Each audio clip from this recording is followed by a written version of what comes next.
Hello, good morning, good evening, dzień dobry, dobry dzień, witamy was from wherever and whenever you may be in this strange nether ether that is the world of podcasts. I'm your host, Preston Smith, alias P. Conrad Smith, bringing to you Two Steps East, straight from Central Europe, where we talk about everything ranging from crime to corruption to everything dark and, I guess, sundry. Not always sundry. But today what we're going to do, and before I get into any further introductions and talk about me working as a detective in this region, let me tell you what this is going to be about today, because it's a pretty tough subject, and that is about missing persons and specifically the disappearance of children. Now, this is a tough subject. The reason I'm starting this podcast with that is because I have, as a detective, and people who know me in Warsaw and the region, but especially in Poland, they've come to me asking me questions about, hey, are my children safe? What should I be worried? And the reason they're asking is because there was a tragic incident at the end of May. 11-year-old kid, Sebastian, was kidnapped and he was killed, right? Horrible incident. And I've had, since then, a number of parents, friends, etc. say, gosh, I can't believe this happened. Does this really happen here? I thought Poland's a safe place. Come on, look, I'm not knocking you. Maybe sometimes it's easier to be naive, but we're going to bring a little bit of sobriety to this subject, and it's not easy to speak about. But before we get into that, I'm going to take a couple of questions, because I also get random questions, and I always have when I was doing the cheat sheet. Just even functioning as a detective, I've actually again heard I'm the first non-Polish born registered Polish detective in Poland. I've been a detective for a while, but I guess it's true. I don't know if it's true, but because of my role, people do bring me, random questions and statements, and they ask me, and I'm going to take a few of these and address these on the podcast, which I hope will continue to the end of my days. The first question, I'm not going to reveal the names because I didn't really get permission, so don't get mad at me, guys. But I am going. You write me, ask me about this stuff. I might use it unless you tell me not to. But this is from MT in Warsaw, and he says, Preston, hey, I got a question. Should I buy a used laptop off a Russian off of Facebook? What do you think? All right. I do get random questions like these, and okay, that's actually not a stupid question, because people, now with the internet, people buy used products, but I would say no. And I'm not saying this because it's from a Russian. Let's not go down that route. I'm saying this because it's actually not very safe. Look, laptops don't cost very much anymore. Go to a store, get a new laptop, get a warranty. You can get a warranty even just if you drop it and break it. That's what I need, because I drop and break everything. That's the safer bet. I'll tell you a couple of quick horror stories about laptops. I do know of a case of someone who bought a laptop off of just a used site, and this person was selling laptops, and he was bugging them to try to get people's information, because you get on the laptop, you type in all kinds of stuff, right? I do know of a case like that. I know of another case was actually pretty insane. An elderly woman had a laptop and she took it to get repaired. The people at the repair store stole the information off. They fixed her laptop, but she found out that her bank account was drained, and we're talking a lot of money, like really a lot of money, a couple million, right? Now the bank didn't want to pay because they looked at her and she was older and she kind of didn't realize what security is, but they said she had been negligent. She had not been careful with her laptop, her banking information, etc. A very sad tale. She went from being one of the richest people I know to one of the poorest. Those kinds of things happen, so why worry? Why risk it? Nowadays with telephones, laptops, computers, things that are used, even if it's not, you need to be careful and diligent. We'll talk about IT security and safety in other shows. Now, I also received another, I don't get to do these very often, these types of letters, just because it's the nature of the business, and I'm obviously not going to reveal the name of the client, but it's so great to hear of someone that's satisfied. Preston, I want to share some good news with you. We won our case in the appeals court in Poland last Thursday. A dark cloud that has been hanging over me has now lifted. We are thrilled. I want to thank you for all the work you did. blah, blah, blah. There have been many people involved to get this over the line, and your contribution is appreciated. And they're now going to go and try to get money back. This was a group of investors that were cheated, and I'm still here for you if you want us to go after those people and to try to find where the rest of their assets are. Happy to do it. I really detest thieves. Okay, now we've gotten a couple of those out of the way. If you do have a question, you do have something, then send them to me and I'll use them on the podcast. I won't use your name unless you want me to. Using names can get you in trouble. I know a lot about that. But let's move on. Let's move on to the subject at hand. And this is a tough subject. Okay, now missing persons. As a detective and an investigator in Central Europe, I have dealt with missing persons on various occasions. I've dealt with a subject that was both a perpetrator and then he went to prison and he was a witness in a mafia case, and I was talking to him and he disappeared. Okay, that story is actually kind of humorous and then it's tragic. I'll get into that one day on another show. I've dealt with a situation, actually this was something that was very personal. I was investigating a subject, a lot of money that was stolen out of a company. My flat at the time, I lived in a flat, it was destroyed, and as an investigator, right, what did I do? I went to look for witnesses, and it turned out just down the alley there was a homeless shelter, and they were feeding the homeless every day at about the time that the crime must have happened. Okay, now this went to the police, they investigated everything, but I am a very active person when it comes to these types of things. I wasn't going to be passive. So what I did is I eventually found someone who did witness the perpetrators. They saw the car. I knew it was them because they left in a suitcase and a bag that was mine. The guy was actually able to tell me what it was. It was funny. It was an Era GSM bag full of my stuff and documents or something I was working on. And this person was not really a homeless person. He was more of kind of a person who went from town to town and did odd jobs and was just eating on the cheap. He agreed to testify, and he went to the police. We went to the police together. He testified, gave good descriptions, identified the car, etc. And then a few months later, the police got in touch with me and asked, have I seen him? Have I spoken with him? I said, no, I haven't actually. And he went missing. Never found out what happened to him. And I've always wondered to this day, what did happen to him. These types of things happen in the weird business I'm in. Maybe they happen more often. Now, those types of things, and even guys that get into trouble because they are dabbling in the marginesques, these types of things are not really what we're talking about. What we're going to talk about is something that's more serious in the sense that parents, they worry about their kids. How safe is it? They, your kids are your kids forever. If you have a daughter who's 25, you still think of her as your child, right? So what does this mean? Now, there was this crime that took place in Poland at the end of May. A young boy, Sebastian, 11 years old, he was kidnapped, went missing, he was killed. And this did bring up a lot of questions. People saying, I can't believe this happened. I thought Poland's a safe place. Now, I'm not going to just point at Poland because there are very similar situations in the region. I know because I know detectives in the different regions, right? But before we get into that, I want to run some numbers past you just so that we can kind of approach a level of sobriety here and facts, okay? Now, listen to these statistics. Just give a listen to this, okay? I'm going to pick random countries from around the world. Australia, every year an estimated 20,000 children are reported missing. Canada, more than 45,000 children. Germany, which is obviously close by to where we are in Central and Eastern Europe, an estimated 100,000 children are reported missing each year. Russia, 45,000 children. Now, the United Kingdom, let's go to the Anglophones. More than 112,000 children reported missing every year. That's the National Crime Agency, UK Missing Persons Bureau. In the United States, listen to this, from the FBI. More than 460,000 children are reported missing each year. Now, I mean, that is even for me, and I'm a pretty cynical person, that is mind-blowing, mind-blowing. Now, you say, first of all, just those numbers. If I didn't say anything else on this podcast, just those numbers, if you're a parent, that should tell you keep an eye on your kid, right? Keep an eye on your kid.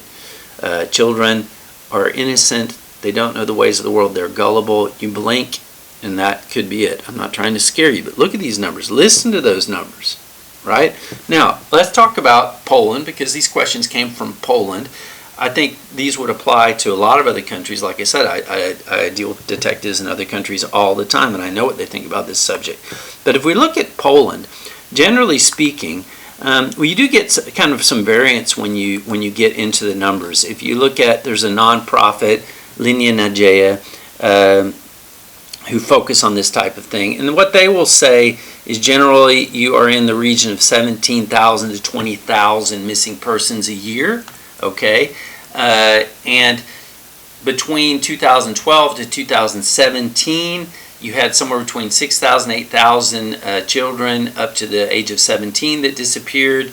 Most of them were in the 14 to 17-year-old range. Now, let's break those stats down and go to the actual official cop statistics in Poland. Now, these statistics, if I look, and you can look yourself, if you get on the police website, and it would be statystyka.policja.pl. If you don't know Polish, I'm not going to try to spell that for you, but you can find it. You can find it. I'll put a link up maybe. But if you take a look, and they show the statistics up to 2017, okay? And what you will see is somewhere in the range from maybe in 2011, 2012 it was lower, but on a yearly basis you're looking at somewhere 19,000, 20,000 people go missing, are registered as missing in Poland each year. Okay, I don't think that this number has dropped. It might have dropped during this crazy year of COVID because people are sitting at home. That's different. But if we just looked on a typical yearly basis, that's probably what you're going to see. Now, if you want to break down the stats, and we'll just and it's pretty similar 2015, 16, 17. I would think it's going to continue. This is typically what you see. Up to 7 years of age, somewhere in 2017, 443 kids went missing. Now, that range can be in the 400, close to 500, above 500, somewhere around there. In 2017, 7 to 13-year-olds, 953 disappeared. That figure is usually somewhere around 1,000, 900 to 1,000. And the 14 to 17-year-olds, in just 2017, more than 5,300 were registered as missing. Okay? Now, think about these numbers, right? You got 20,000 people go missing, give or take, right? More than 5,000 are in the 14 to 17-year-old group. Another 1,000 or so are in the 7 to 13-year-old group, and then you got 500 or so or in the up to 7-year-old group. That's a big chunk of these missing persons. Now, let's take it a step further. I don't have these stats, but if you took that figure and if we looked at the figures from 18 to say 21 or even to 25, I think you would see most of the rest of the missing persons. I know this because these are the types of things that they wind up to me secondary. Now, I will give them a little, let's take a break for a second here. I'm a private detective. Private detectives actually usually do not take murder or kidnapping cases. The police don't want us involved in there.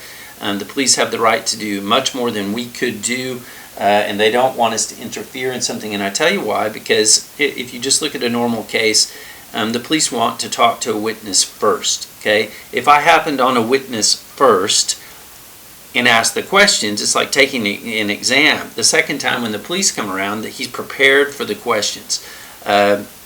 So they don't really want us in those cases, and I don't blame them. If you run into a private detective that's trying to force himself into such a case, first of all, the police can throw him in jail if they don't know that he's there. Second of all, they'll probably tell him to take a hike, and if he doesn't, they can throw him in jail, yank his license. I would just avoid that kind of detective anyway. Now, it's different if you have a cold case, something that's gone on for a long time, and the family wants to pay a detective to nose around and see what he can find, and then he can bring those leads to the police. That's different. That's different. Okay? Okay, but just a word of caution. If you get a detective that's too aggressive, he probably isn't very experienced because it's not very smart on his part. Okay?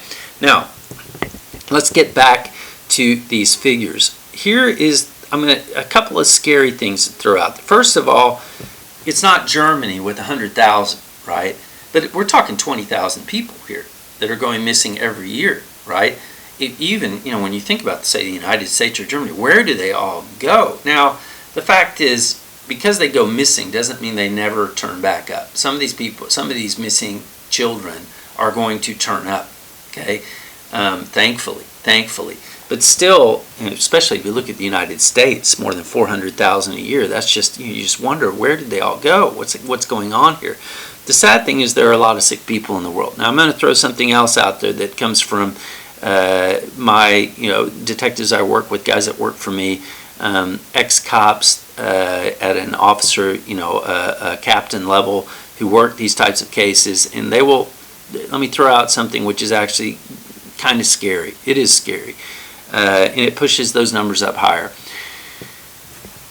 When you look at the child molesters, the really sick criminals in Central Europe, you see, and it's not just Poland, you see something happen that is maybe not so typical of, say, the US or the UK or other countries. I mean, maybe it is. I don't really know the UK crime scene that well.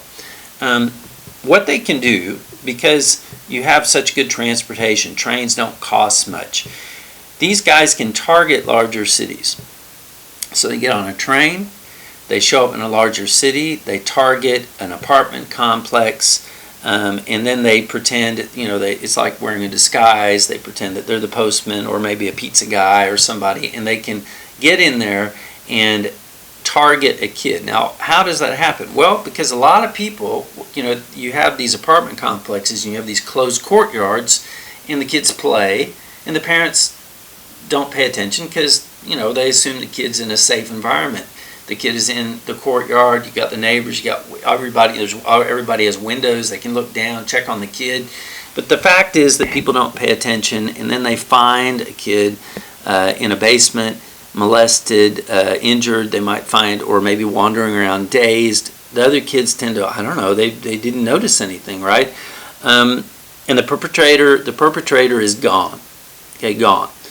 You think, how can that happen? And don't the police catch him? Well, here is where the police get very frustrated. I know this from my own detectives, former police, one who got quite upset when I was talking to him about it. He said, look, what happens, they come up here from other cities, these deviants, they hit an apartment complex, and no one knows them. So when the police actually ask questions, and maybe they get an ID, or they try to get someone to do a sketch, no one's going to recognize this person, even if they saw him a couple of times, because he's just not from there. He's from the other side of the country. This is something that happens in other countries too. It's not just Poland, right? I know what happens in Romania. I know what happens in the Czech Republic, right? Actually, I have heard of a similar story in Russia. Okay, now, so no one recognizes these people. And you say, what about CCTV? Okay, look, here's the reality of CCTV. And I can tell you this firsthand experience because we've worked on cases where products were diverted, say, from a logistics center where people have followed other people into buildings. We've tried to identify, and we've gotten access legally to the CCTV. First of all, CCTV is not as simple as you think.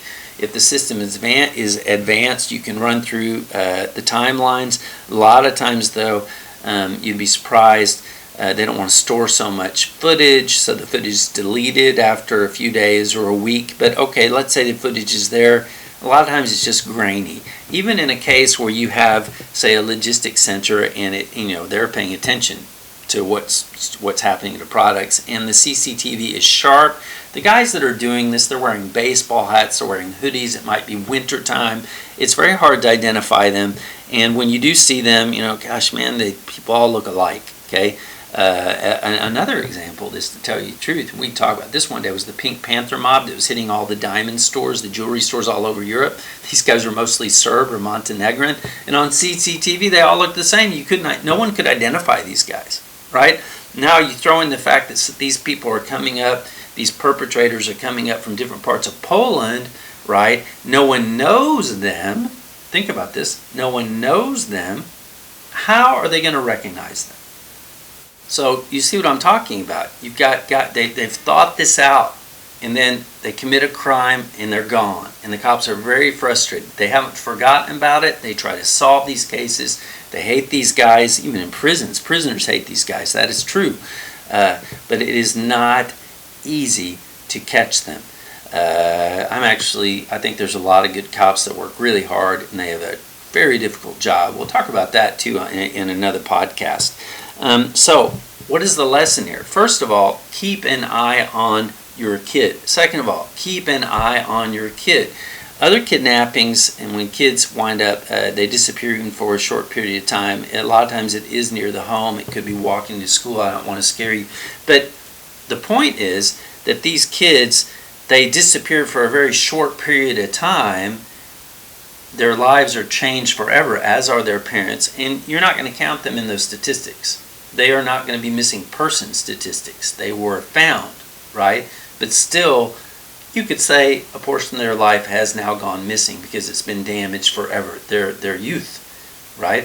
So this is something to keep in mind. Now let's take this a step further into a couple of other subjects. If you go into that next age group, in Poland, you do get into the sex trafficking, the forced prostitution, these types of issues. You do get into that. Now, Poland, the core countries of Central Europe, you want to say Poland, the Czech Republic, slightly to a lesser extent Slovakia, you're not seeing as many women forced into the sex trafficking industry as you see from, say, countries like Ukraine, Moldova, even still Romania, Bulgaria, etc. But it does happen. We'll get into that. We'll do a whole podcast or series of podcasts on prostitution, strip bars, all that kind of stuff, nasty stuff, because it is valuable. Because I know, I have clients, they get involved in the marginists, they get in trouble. So we should talk about that realistically. I will say that there is another side to this, which is maybe it's just Poland. I mean, one of the first cases that I did, a family, their daughter was 20 years old. She had a foreign boyfriend. Bang, she's gone. Nobody knows where she is. Well, it turned out she was in South America, and I spent time on the phone speaking very bad Spanish and English, and basically telling her, hey, Daddy still loves you. Please come home. I don't think she liked your boyfriend, but okay. There is that aspect too, right?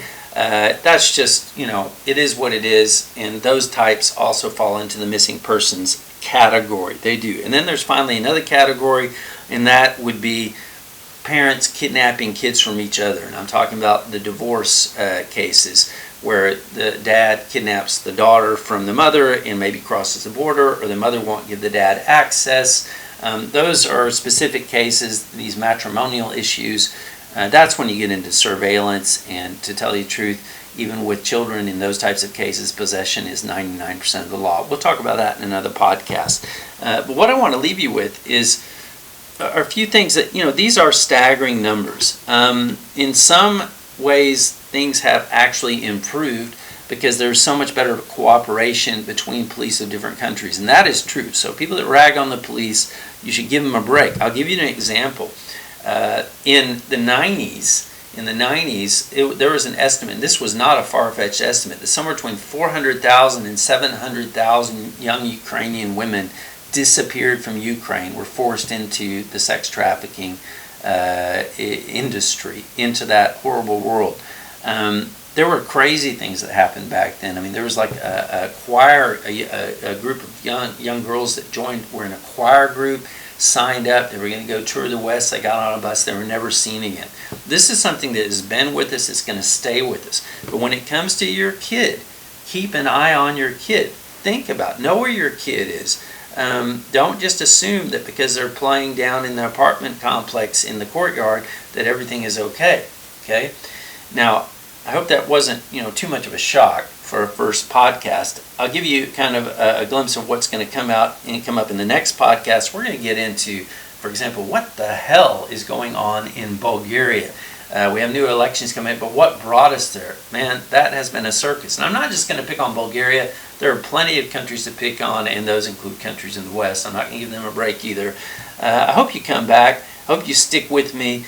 If you have questions, send them in. Otherwise, this is Preston Smith, alias Pete Conrad Smith. Not much of an alias, is it, if I tell you who I am? If you need pre-transaction support, contact me directly. You can look on the website www.CDDI.eu, Corporate Due Diligence and Investigation. Feel free to get in touch with me if you have random questions that, and anything ranging from politics to the spy business to crime, and because there's a lot to talk about. And I hope to talk to you again soon. Bye-bye.